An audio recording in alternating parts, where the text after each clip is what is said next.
Welcome to Before and After Christ, a journey through the sacred narrative of Scripture. Here, we do not rush the story. We walk through it.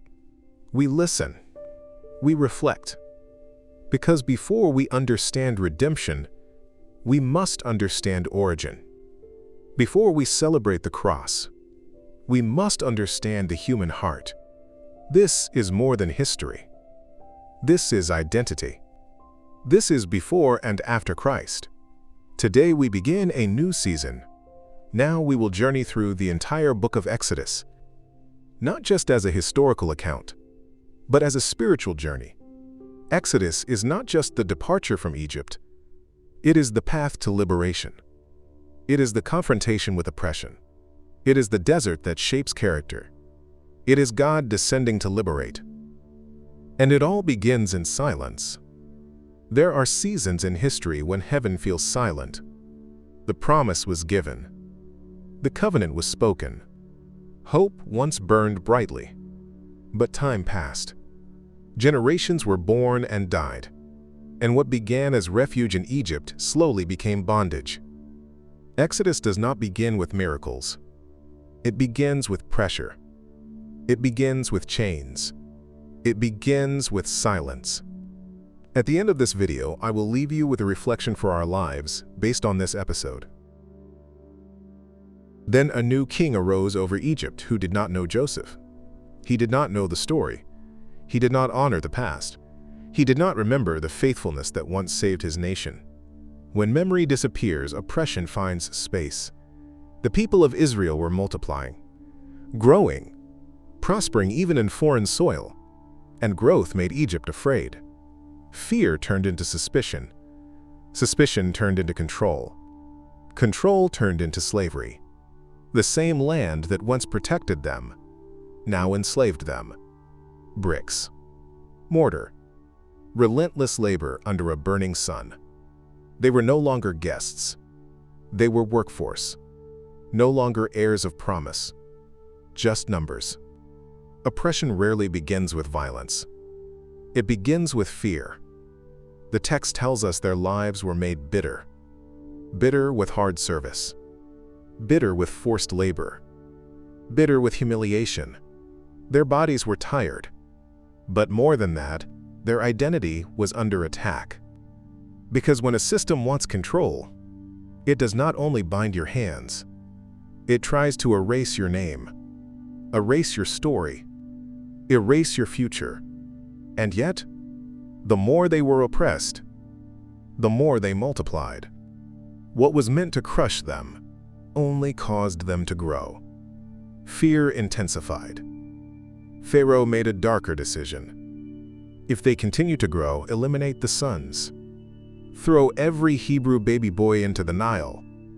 Silence the next generation. Interrupt destiny before it matures. Imagine the terror of that decree. The cries of mothers, the whispers in the night, the question hanging in the air. Has God forgotten us? But what Pharaoh did not understand is that when God makes a promise, he preserves a future. In the middle of that decree of death, a child was born. Small, fragile, hidden. For 3 months, his mother concealed him, until hiding was no longer possible. So she did something radical. She built a basket, placed him inside, and set him on the Nile. The same river meant for destruction became the river of preservation. Pharaoh's daughter found the child.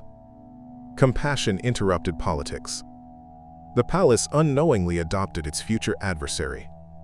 God did not need armies. He used a mother's courage, a woven basket, a river, and the heart of an Egyptian princess. The child was named Moses, raised in royalty, but marked by identity. Years passed. Moses grew up between two worlds, Hebrew by blood, Egyptian by education. One day he saw injustice with his own eyes. An Egyptian beating a Hebrew slave. Something awakened inside him. He reacted. He struck. He killed. And then he fled. The potential deliverer became a fugitive. 40 years in Midian, 40 years in obscurity, 40 years in silence. Meanwhile, Israel remained in chains. And then Scripture speaks words that shift everything. And God heard their groaning, not immediately, not dramatically, but decisively. God heard. He saw. He remembered his covenant. He was concerned. Deliverance had not yet arrived. The sea had not parted. Pharaoh still ruled. But heaven had responded. And that changes everything. Before the miracle becomes visible, a decision is made in heaven. Before freedom manifests, God has already heard. Maybe you are in a season that feels like Egypt, working without recognition, carrying weight that feels unfair, praying and hearing silence. Maybe the promise feels distant. Maybe the pressure feels constant. Exodus teaches us something profound. Silence is not absence. God may appear quiet, but he is attentive. The groaning rises, and he hears. Sometimes the first movement of deliverance is invisible.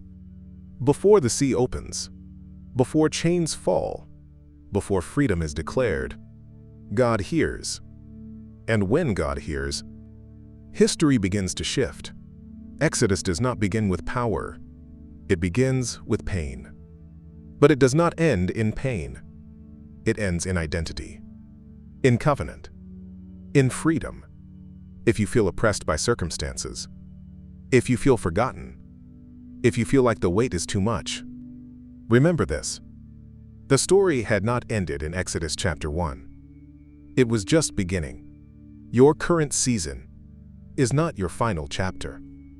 God heard Israel, and he hears you. Before liberation, there is oppression, but oppression is never the last word. This is not just ancient history. This is your story. This is before and after Christ.